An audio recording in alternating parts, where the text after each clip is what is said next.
This is Truth Be Told. That not only are there reptilians here, new evidence of UFO fleets. We were close to nuclear war. To help you transform so that you can live your highest truth. We're not being told just because we're not ready for it. Radio stations of frequency, vibrational. I was a homicide detective with LAPD. UFOs increase. Visitations.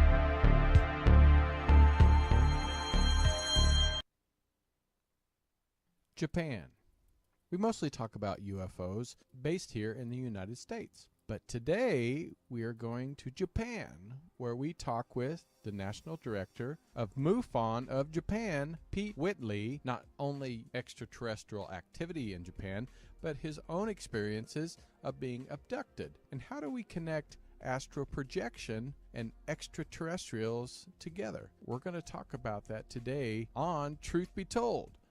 I'm Tony Sweet with Truth Be Told. Please welcome to the Truth Be Told studios for the first time, the National Director of MUFON of Japan, Pete Whitley. There he is. Hello, Tony. Thank you for having me. How you doing? I am wonderful, and thank you for being here. I don't know what time it is there. I'm sure it's getting either pretty late or pretty early. I'm not for sure. About 7 a.m. here. Oh, my gosh. Okay. And that's tomorrow, so yeah. Yeah. So I'm in the future. Yeah, I was going to say we're astro projection. There we go. I'm just kidding. That's we sure are. Well, first of all, I'm excited to have you here because it's true. Everyone, in fact, everybody I've had on my show, usually we're talking about a lot of UFO activity or events that happened in the United States. We talk about Egypt and other things, but not of recent activities. We usually just deal with the United States. So it's great to have somebody from all the way over in Japan to talk about events that happen there. You know, we forget about there's a whole world out there, a whole universe that other people from different cultures and that have opportunities to see aliens, see extraterrestrials, and even abductions. So let's start right in with Japan. And is there a lot of activities in Japan at the moment? And then we'll touch on some of the past. Yeah, absolutely, Tony. There are a lot of activities at the moment. It's a worldwide phenomenon, just like you alluded to. It's been happening here since the 50s. We had a huge contactee movement through the 70s. We've had plenty of sightings throughout the years, and it continues to this day, absolutely. UFOs are a common sight on TV, and by sight, I don't necessarily mean pictures of UFOs on TV, though we do get some of that, but it's a topic that's covered with some regularity here, and it's treated with some sincerity as well. Yeah, and I think sometimes, because I don't know much about the culture of Japan, but I know their respect for history, and a lot of even sites such as, you know, the ancient Asian culture or ancient Japanese culture. Tell us, let's go back a little bit of like some of their past, like, you know, hundreds, 400, 1,000 years ago of their hieroglyphics or petroglyphics of what they experienced, such as like the Native Americans here. Is there stuff like that in Japan that have been left over from their history? Sure, absolutely. There are Dogon dolls that you can look up on the internet that look basically like spacemen, and they were created up in northern Japan. If you were to ask anyone in Japan, ufologist, probably what is maybe the most famous UFO incident here, we go all the way back to the early 1800s, about 1803. We had an incident called the Utsurobune incident. And what happened at that time was a ship, and there are several different drawings of this ship, a ship beached upon the shore of a small river village, or a fishing village, pardon me. And I say ship because it looked quite like we consider UFO craft to look like now. It was a Right. bit oblong, disc-shaped object. Basically, it opened up, a door, a hatch opened. A woman, young lady, walked out of the hatch. She was described as being very foreign. Japan had seen foreigners at that time, was familiar with a variety of different languages. She spoke an unknown language. She had very, very pale skin, it's reported. She held in her hands a box, I guess we would say roughly the shape of a loaf of bread. She refused to let go of said box. There you have it, right there. That's it, Tony. Yes. And there she is with her box. Yes. You've done your research. Good man. Right. Yeah. Now, like I said, she refused to let anyone touch that box. And she was here for a day or two. They could not communicate with her. They came to an understanding that she needed provisions. They gave her some food and some drinkable water, and they basically put her back in her ship and pushed her off, which might sound a bit haphazard perhaps by today's standards, but that was the culture at the time. It was considered the respectful thing to do. That's pretty much the most famous incident. And like you said, Japan, highly regards historical sightings, incidents, figures, etc., etc. Yeah. So what is the percentage of, or I mean, I know you can't give me exact, but I know in America the percentage of what people believed in UFOs from the early 1900s to 2022 now has gone up dramatically. What about the culture in Japan? Has it always been high, or has it grown in popularity of aliens, extraterrestrials? Yeah, well, certainly since 2017 with the Flare Tic Tac incidents, it's dramatically increased. Now it's a topic of news all the time, just as it is worldwide. But yeah, along the lines of America, I believe I read that there was a new study several years back that said 70 to 75% of Japanese population believes in UFOs. That's a lot. But this was a while ago, and certainly I'd imagine that has gone up in the past several years. Yeah. As I mentioned earlier, the 50s through the 60s and up into the 70s, there was a large contactee movement, perhaps more than anywhere else in the world. The Adamski followers seemed to gain a real foothold here in Japan.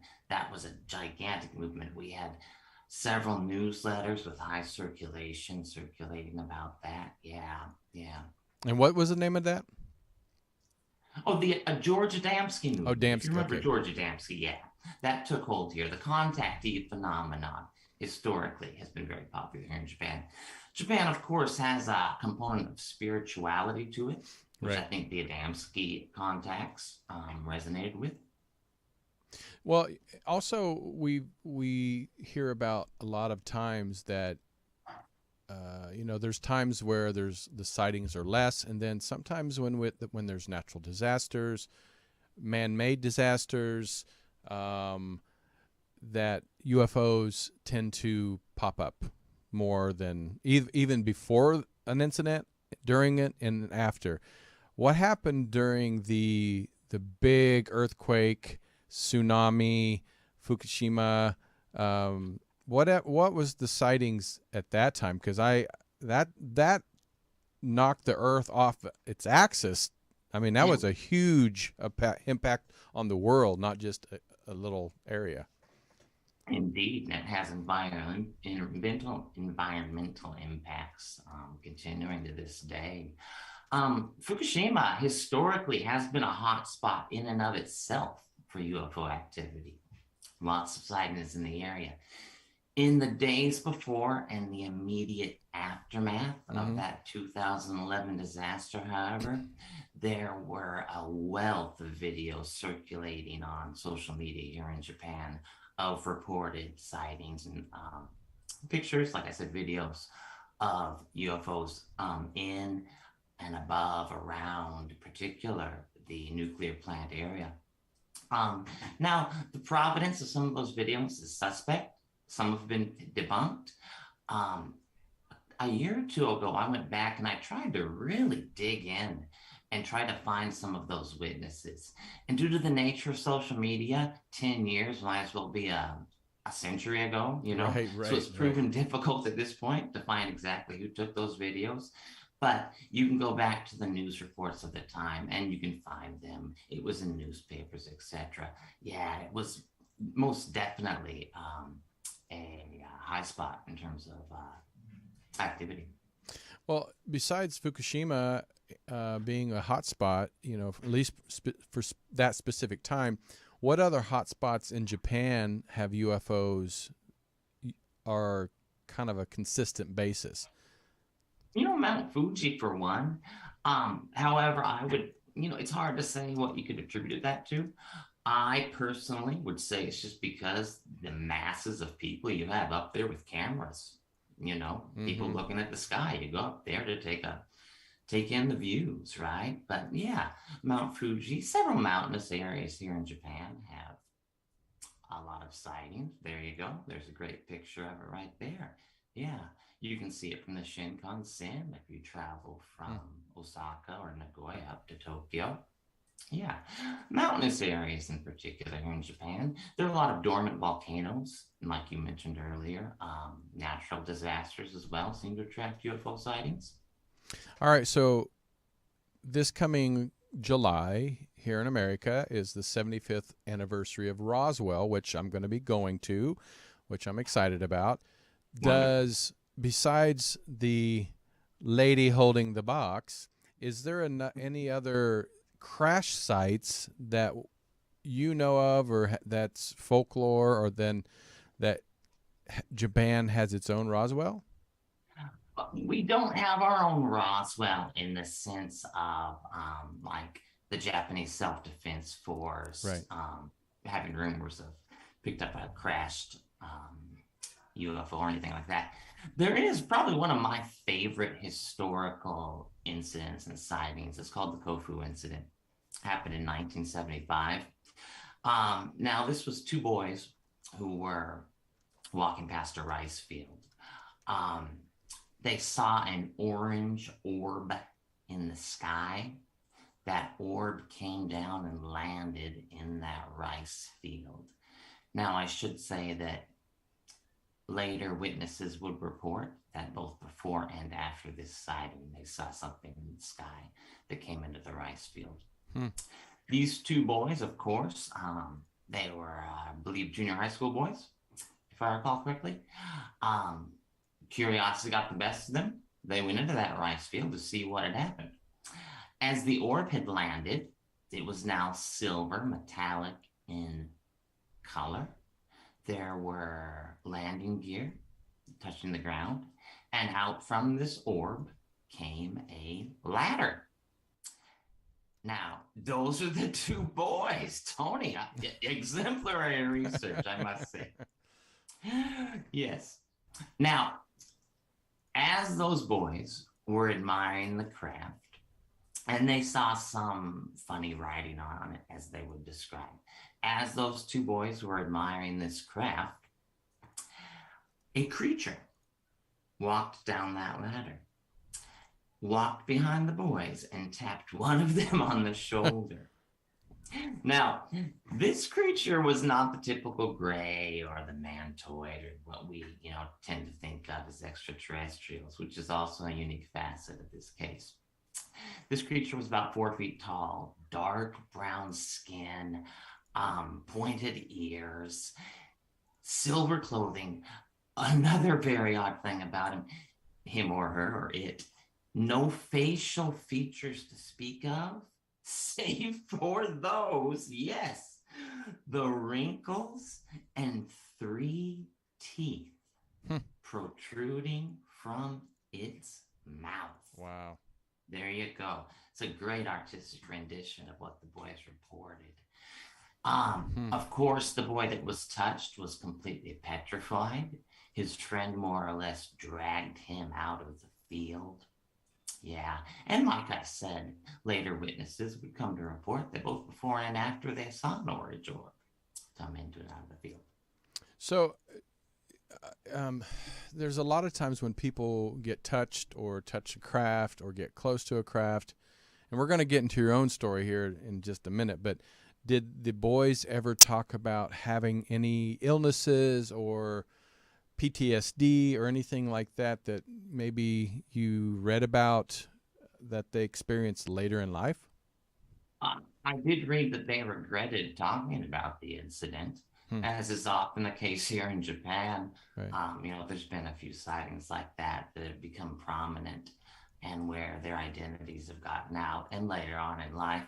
And it's the same thing, though, back in the West. Travis Walton has said the same thing. He said if he could go back in time, he never would have come out with it.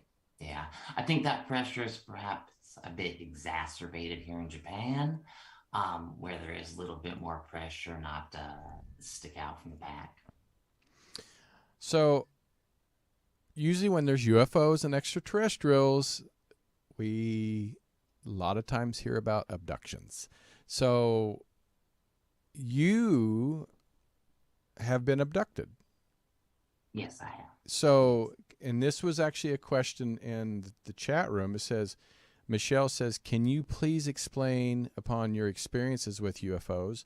Which to me leads me to, before you were abducted, did you see UFOs before the abduction, or were you abducted and never had experience a UFO before that? My first conscious abduction occurred at the age of 17. Wow. And I have no memories specifically of seeing UFOs or extraterrestrials before that time. I do have a childhood of kind of high strangeness, which a lot of abductees report. But at that time, at the age of 17, it was my first conscious encounter. Yeah.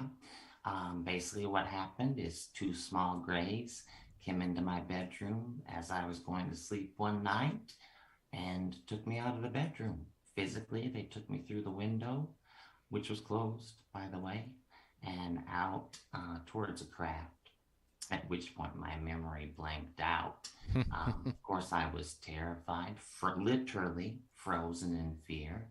I have since gone back with a regressive hypnotherapist in an attempt to recover more of the memory specifically from that first incident that I consciously recall, but it was too terrifying. For 2.5 hours, I sobbed like a baby on that poor hypnotherapist's couch until he finally said, Pete, I don't think this is going to help you. Wow. You never want to hear that from a therapist. No. I was willing to go on to tell you the truth. Maybe it freaked him out. Yeah, I've come to grips with it, but reliving the experience under regressive hypnosis is a different matter altogether. I was going to say maybe it freaked him out, and he's like, I don't want to get involved in this. So tell us about. I know, it was a traumatic experience, but do you remember anything other than them coming into your room? Did you go to did they take you to the ship? Were experiments done on you? Was there a timeline lapse where, hours and hours had gone by? For that first incident, no, but roughly 6 months later, after I turned 18, I was taken on board of a craft. I was lying prone on what I assumed to be some sort of a table. I couldn't see under me again. I was paralyzed with fear. To the right of me was what I now know to be a tall gray. I should say, when I was in my teens, I had no interest in UFOs. I'd certainly probably seen unsolved mysteries or some, things like that, but not interested whatsoever. There was, though, what I now know to be a tall gray. To the right of me, he had a long, about 12 inches, roughly, metal cylindrical object about the diameter of a pencil. It appeared to be completely uniform and silver in color.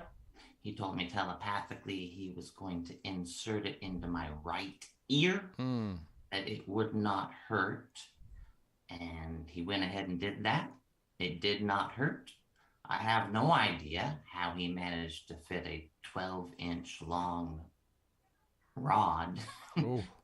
into my head, but it appeared to go all the way in. He removed the device from my ear. He basically told me, you're going to go to sleep now. And that was the last I remember of that particular incident. However, the next morning, of course, the first thing I thought was, hey, an alien stuck something in my ear last night. So I immediately went to the bathroom, which was down the basement next to my bedroom, gingerly put a finger into my ear and found a bit of dried blood, which, and I always want to bring this up. People tend to think, if these aliens are so advanced, why would they leave blood in your ear? Why would they leave a physical marker? Right. But, after my involvement with MUFON, the MUFON Experience Resource Team, having interviewed, many, many people that have undergone procedures such as this, a common similarity is that they do leave physical traces, be it small bits of dried blood or what we know is scoop marks, triangular scars that disappear after a week, so on and so forth. Yeah, it's common. And so then you had a third experience, maybe 7, 8 years ago?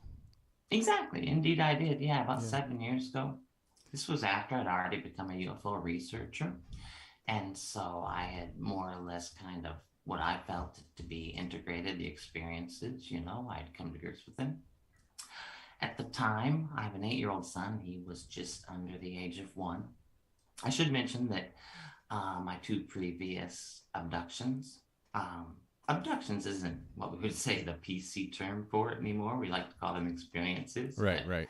I didn't agree to be taken, so I don't mind referring to myself as an abductee. My son was just under 1 year old. All of these experiences occurred in rural Washington State, where I was born and raised. We went back there from Japan to visit my folks. And they were waiting for you, huh? They were waiting for me. They were waiting for me, apparently. They were waiting for me and my son. Oh, son too. Yeah. We arrived on the ship, and he was directly across from me, sitting eye level. Now, you might wonder, how does an infant sit eye level across from an adult? Just like they do here on Earth in a high chair. This was an alien high chair, is the best way I can describe it. It appeared to be molded, fit to his body, all of one solid plastic-looking substance, white in color. Right between us was a basketball-sized globe or sphere. Inside that sphere was an undulating purple liquid or gas. I don't know what it was, but it looked like a time-lapse photograph of the sun where you see the flames shooting up and swirling around. Again, this time to the right of me, to the left of him, was a tall gray. The tall gray telepathically communicated to me, if you agree to this procedure, you and he will understand each other's souls. Now, I want to say, when I talk about telepathic communication between humans and the extraterrestrials does not come in the forms of words. Typically, it comes in ideas. So this is just a rough translation of the ideas he imparted to me. Right. And unlike the previous 2 conscious encounters, I was not frightened whatsoever. My son had a great big smile on his face. That probably helped put me at ease, but I was completely and utterly confused. I had no idea what he was talking about, what procedure, but apparently that was enough to agree. Because as soon as he said that, this tall gray did something to the sphere, and I can't tell you what he did or how I know he did it, because he did not move. But I distinctly could tell something was done to this sphere, and my son and I immediately shot down from lower Earth orbit through the atmosphere, through the cloud cover, through the roof of my parents' home, and we landed in my bed. And now I was lying down when we arrived there, and my son, oddly enough, was sitting on my lap. And he still had that great big grin, like he'd been on, the baby space mountain. Right. He was wide awake. And I thought, boy, this is just about as odd as seeing an alien, to find him sitting on my lap smiling like this. So I put him back to bed, and I went back to sleep myself. That was my third conscious abduction. And I've had three what I would say conscious abductions in my lifetime. Like I said, I have a history of high strangeness, but I don't want to confuse people or give people the wrong idea. I've had three conscious abductions. So there may have been more, you just don't know about it. And most definitely. And we hear a lot about a lot of generations in families are experiencers, if you want to call it that. So now you and your son, have you talked to anybody else in your family or parents, maybe grandparents have had an experience or a weird night that they have dreamed that they just thought it was a dream? Have you talked with family members? Oh, believe me, I've combed through our family history like a detective trying to find I bet. anything. Everybody denies that anything's happened to them or that they heard anything. I find it hard to believe that I would be the patient zero in my family, but who knows? I guess it always has to start somewhere. My father and I did have an odd experience once. We used to travel over the Cascade Mountains from our home to another small town called Wenatchee, Washington, also up in the mountains. And we were traveling at night. It was about an 8-hour journey. It was a long trip, so it would take us, we'd leave in the afternoon and arrive there late at night. We were in our minivan, which dates me. My father and I both reported that we had seen a Bigfoot to the side of the road. And against my mother's objections, my father and I insisted that we pull over to the side of the road. That would be me. There you go. I'm glad you're with me, Tony. Yeah, that would be me. We insisted we pull over and go look for this Bigfoot. I have two younger sisters. My mother and my younger sister stayed in the car. We pulled over. My father and I disappeared into the woods for about 30 minutes. When we came back, they all asked us, well, what did you find? We said nothing, and we went on our way. Now, the odd part about this story is that it did not become clear to my father and I until roughly 15 to 20 years later, when again over a Christmas dinner, my mother and my two sisters recounted the story to both of us. Neither of us have any recollection of these events, and yet all three of them swear up and down that it happened. Wow. Yeah, that's I have to tell, I've told this story out before, so I apologize for telling the story, but when I was a child, I guess 7 or 8 years old, my mother, my brother, and my two sisters, my siblings are older than I am by 8, 7, and 6 years old. I grew up in Kansas, a small country town. We apparently were driving outside of the town. I don't really remember it much, but they remember it like it was yesterday. My mom, before she passed away, we even talked about it. But we saw a UFO sitting above a lake, and it scared everybody. But I said, I want to go with it. So apparently, wow, right? Of quite course, brave, right? But my sister just recently told me. First time I heard about it, but apparently my mom called McConnell Air Force Base. The Air Force came down, checked it out.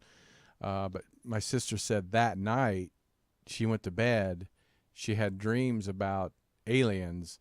When she woke up the next morning, she had her socks on and they were soaking wet like she had been outside. So wow. I was like, were you abducted? And she said, I don't know. I don't know if that happened or not. But is this kind of common when you hear from other people about, I thought it was a dream? Absolutely. Everything you said there rings true, Tony. Yeah. Especially the clothing things. That's one of one of the facets that abductees frequently report is that they'll return home and find themselves in the morning wearing their clothing backwards, or they'll have the wrong clothes on, and I swear it was on differently at night. Or like in the case of your sister, their clothes will be dirty and or wet, as if they, tramped through the marshes. Absolutely. Right. Very common similarity. And one thing that you've said, the first two experiences that you were scared. The third one, you were with your son, like you said, so it kind of maybe calms you. But as a father, do you think the first two experiences weren't maybe so traumatic to where you were scared for your child? Because you said you were not scared, you were confused, but you weren't scared. You were okay with it. So, do you think that was because you had a good experience from the first two? I do. In fact, despite my absolute terrified feelings at the time, even as soon as the day after each of those experiences, I intuitively felt they were to my benefit. I can't explain how or why, and I've always felt that way. I didn't forget about them. I would mention those first two experiences whenever the subject of aliens came up, right? With, friends and stuff. And, most of them would laugh at it. A couple would say, oh, I believe. But it wasn't something that made me even want to look into it until about 14 years ago when I moved to Japan. Here's another similarity among abductees. Something typically triggers in them an urge to look deeper. And my triggering event was I saw an art exhibition by kindergarten students. And one of the drawings a child had made showed a UFO with a small gray alien head inside it. Wow. And at the time, of course, like I said, I always remembered that happened. But at the time I thought, wow, that really, really was an odd experience. Apparently unusual. Most people don't say that it's happened to them. Right. When it comes up. And I naively thought, I'm going to go on Amazon and see if there are any books about UFOs. Little did I realize there had been probably 1,000, if not more, books right. about UFOs written since the 50s. Right. More pertinent to my situation, there were actually books written about abductions. And once I read my first book about abductions and saw all the similarities, then I was hooked. And that's when I became a full researcher. Yeah, and I think because of my experience, even though I don't remember it a lot, I heard the stories from my siblings and my mother, and my dad was never a believer in much. He was like, yeah, whatever. But, even as a kid, I saw, a spirit, a ghost in our house. So I think there is some type of connection that I do have to the other side. And I think also from a lot of people I talk to, their experiences have enhanced their intuitiveness. Most definitely. And I'm curious to see how your son, now probably 8 or 9? About 8, yeah, he's 8 years old. How is his intuitiveness or any type of psychic abilities that you noticed? If I may ask about him? No, you certainly may, and I can't say that he seems to be a special star seed or anything of the sort. He's just a rambunctious 8-year-old, likes video games and sports. Well, that's normal, point. I should say, you can see behind me, I've got a couple of alien type things here on the wall, but that's a recent development. My wife absolutely hates me talking about this stuff. Like your father, she does not believe in it whatsoever. That's hilarious. She has what I would almost consider an irrational fear about talking about it. So that's all a new development, and him and I haven't even discussed it. So abductees, experiencers in Japan, because you being part of MUFON, you get to see a lot of the incoming sightings and hearing about people being abducted. Is there a large amount of abductions? I know there's the sightings, but what about abductions with the Japanese? Because, like you said, a lot of times they are very secret about. Yeah. So how is that in Japan with the reporting of it? To that effect, there's a reduced reporting of it, as far as I can tell. From what we know, there was that famous poll that was back in the 80s, I believe. And this was in America. That said that roughly 2% of the population had experienced some form of contact. From what I know now, being a part of MUFON, it Right. is a worldwide phenomenon. I see no reason why it would be any more or less here in Japan. We do have fewer people that report abductions as the case. However, in those who do report being abducted or contacted by extraterrestrials, we do see a much more spiritual connection here.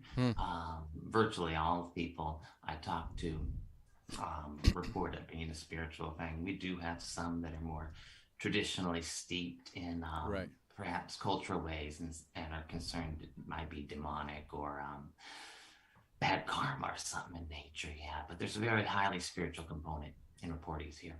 And I was going to ask you, because there's some people that say their experiences, like you, that have, it was a spiritual awakening, or just an understanding of bettering your soul or bettering society. And then some people have this very traumatic experience. But I have to say, do you feel like the experience itself? Because if I walk up on a rattlesnake or a snake that that's non-poisonous, I would turn into a 12-year-old girl and scream and run. My brother would walk over and go, "Oh, look, a snake," and pick it up. And so his experience is completely different than what my experience is. So what do you think the experiences of abductions are? The fear of the unknown, or is it like Whitney Strieber, had an experience that was not great, and then there's other people that have experiences that said that it woke me up to, to a better world for myself. Yeah, like I said, I personally didn't start investigating it until about 14 years ago. Yeah. But I can say that I do feel that the experiences in my late teens influenced my decisions in life. That's something I just intuitively feel. As an odd aside, when I was maybe 19 or 20, Right. I brought a girlfriend home from college. My mother took me aside and said, "Pete, I think she's the one." It's just anecdotal, but I told her at the time, I said, "Listen, I'll be straight with you, Mom. When I get married, it's going to be to a Japanese girl." And Tony, at the time, I'm an American. I couldn't tell you the difference between Japan and China on the map. Yeah, I have no idea why the words came out of my mouth. Wow. But I do feel these experiences have changed me for the better, and I feel they've actually influenced my life choices. So you feel that those experiences actually led you to the destiny of going to Japan? Absolutely. Wow. I believe they've led me to many things in life, including joining MUFON and being on your show today. Yeah. I guess, a lot of times experiences are what actually, the reason I interview many of my guests, 99% of my guests, are because they're experienced something. Or factually, it is the reason I'm on your show. Right. All right, because the time's going so fast, I want to talk about the Aizen project. Yeah, Aizen projection. Yeah, projection. Could you please talk about that and what? I mean, that sounds so fascinating. So I kind of want to see how the two can kind of connect in some ways. Sure. I went to university and trained to be a counselor. I'm certified in hypnotherapy. I was never a practicing hypnotherapist. However, I have practiced hypnosis on myself for over 20 years. And about a year and a half ago, after 18 and a half years or more of doing this, I became a bit bored with my routine. Hypnosis is typically for relaxation purposes. It's also used for things like increasing self-confidence, public speaking, etc. I'd had enough of that, to be frank. And so what I did was I looked into surrounding fields. How can I use this skill that I have, perhaps maybe expand it a bit? What I stumbled upon was the out-of-body experience. I found that practitioners of astral projection, as we know it. Many of their techniques, to me, seemed quite remarkably similar to hypnotic techniques. So what I did is I took a course on the out-of-body experience. For me, it was rather slow going. I felt that it took me too long, just having had those 20 years of experience of hypnosis. I kind of condensed it down into my own version, which I felt was more succinct. Now, when I realized that I was able to travel out of the body and could confirm this, my immediate and first thought was, the reason I want to do this is to contact these extraterrestrials or these others. As you heard, my previous experiences were strictly one way. I wanted some form of two-way communication. I wanted answers. I wanted explanations, I wanted agency in it. And so that's what I did. And the very first time I used my technique, I was successful in traveling on board a UFO. In 2021, I conducted exactly 40 sessions of this, successfully traveling astrally on board 2 different UFOs, 2 different ships, communicated primarily with 5 different entities. Wow. I put a stop to it just kind of purposefully towards the end of 2021 with the intention of revisiting it this year, and I have since begun. So for you, I mean, it sounds like a journey that you needed to do, but for somebody that has been an abductee or an experience, or even just people that don't know if they have or not, how would this help them psychologically and maybe help them in any way just in their daily life? That's a great question. And I think the individual needs to question themselves before they undergo something like this. Mm-hmm. Are you psychologically prepared for the possibility of meeting another non-human intelligent life form? Mm-hmm. If that gives you any pause, I would say probably stay away from it. However, we do know, and your show's a testament to this, there are thousands, millions of people that are interested in hearing what these visitors have to say, right, in learning more about why they're here, what they're doing. And for anyone that falls into that boat, I'd say it could be an absolutely beneficial experience. That has been my spiritual awakening.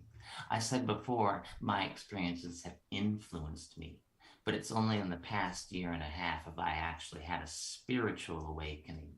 And that's from my communication with these entities. Well, the chat room asked this question: what do you recommend to people who are interested in astral projection?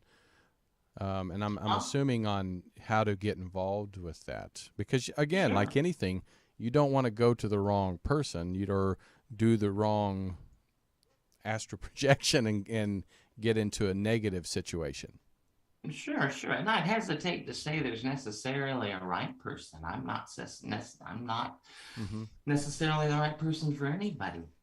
I can say that I give an overview of my particular method on my website, aizenprojection.com. I'm sure you'll link to that in the show notes. You can also reach me at petewhitley.org. It redirects there. I don't make any money from this. I'm just trying to help people. Thomas Campbell has written a great series of books called My Big Toe. There's an active subreddit for astral projection. A variety of means people can dip their toes into it. I do want to give a shout out and all the credit in the world to the Monroe Institute, founded by the late, great Dr. Robert Monroe, who was a pioneer in the out-of-body experience. The Gateway Experience is the name of the course that I took that, albeit it was slow going for me, taught me the realities of this. Wide variety of resources. As in any contact with another human being, or even with another off-world being, there's an exchange of energy. So not only that we can learn about ourselves and learn from this other being, what do you think the other being gets out of meeting us?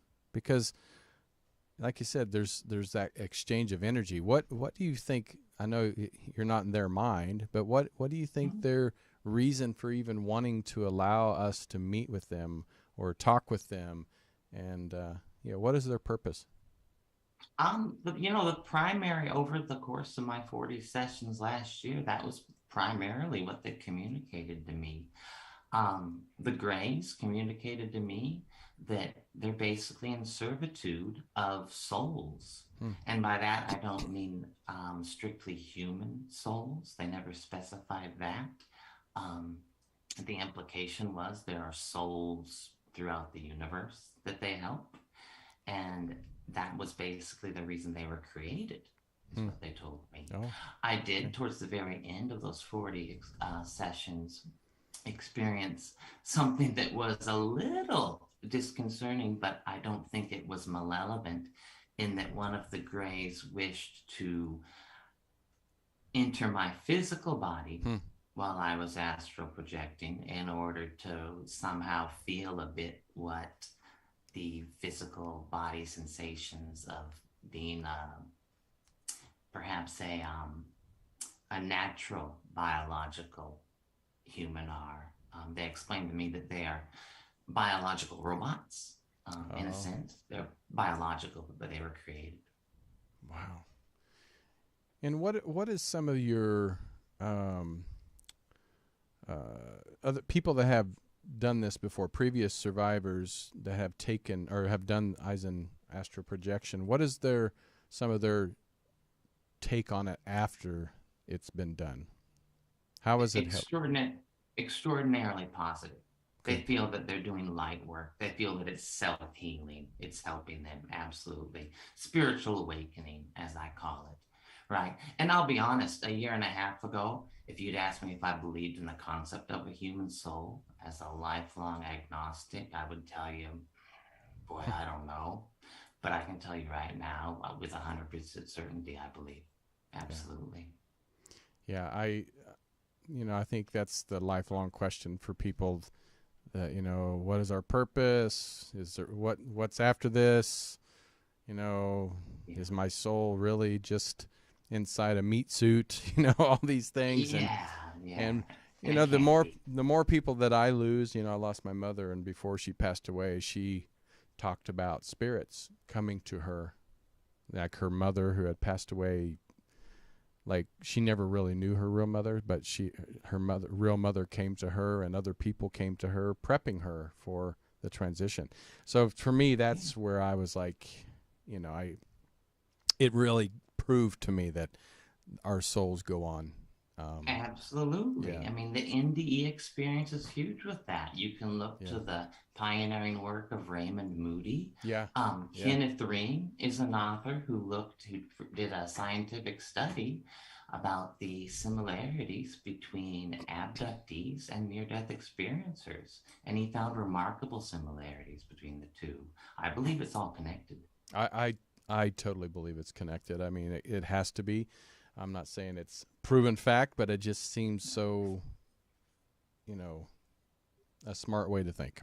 And so, just natural. Yeah, just a natural thing. And so, well, you're, like you said, you're national director of MUFON Japan. How long have you been doing that? And what is MUFON? How has the impact in Japan has MUFON been?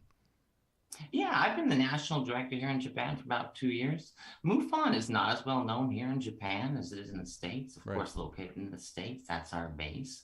But we're located in over 40 countries worldwide. Part of my role as director is to increase that public perception of us and the public knowledge that we're out there. And I believe I've been partially successful. There's still a long way to go, however. Absolutely, yeah. Is there any events in Japan that you hold for MUFON or your own projects? Not personally. I don't personally hold any with aizenprojection.org other than my website. I do I do try to help as many people as possible that contact me. I do what I can just as a fellow human to help others get in contact with these entities. MUFON, we're not large enough here in Japan to hold any events on our own. There are a variety of CE5 groups and stuff like that that hold contact events, though, and I am involved with those groups. And for the last question, I want to, for a lot of those people, abductees and just people that are interested, and then, you know, they may not feel comfortable reaching out to you. Is there anything that they can try on their own? You know, it's going to be hard to astro project, but is there anything that they can try on their own to kind of prep them, to get them ready to contact yourself or another organization that can help them? You know, it's kind of like saying, you know, before I go to a psychic, you know, try to get more intuitive and listen to your own gut feeling. But what is there any suggestions that you can help people kind of get into that mode of astral projection, but not necessarily trying to do it themselves? Sure. In terms of getting ready for astral projection, things I would recommend are just meditation practice. If you can get into some sort of help hypnosis, you know, you can go on Audible and find a variety, or YouTube even, a variety of even free resources that will help you get into the mode of self-hypnosis. Just relaxing the body. A key part of astral projection, I always try to tell people this, there's a misconception, is that you say lay down and you just will yourself out of the body. That's not how it happens. You have to go inside. In my opinion, what you're accessing is a universal consciousness. You have to distance yourself from the ego. So any practice you can undertake that helps you create that distance would be helpful for astral projection. On the abductee contactee side of things, I would recommend just picking up a book on the subject and reading about the experiences of others. Now, I would say a little bit buyer beware. There's, as you know, and as you can imagine, a wide variety of different takes on the subject. I would point to my colleague in the MUFON Experience Resource Team, Kathleen Martin.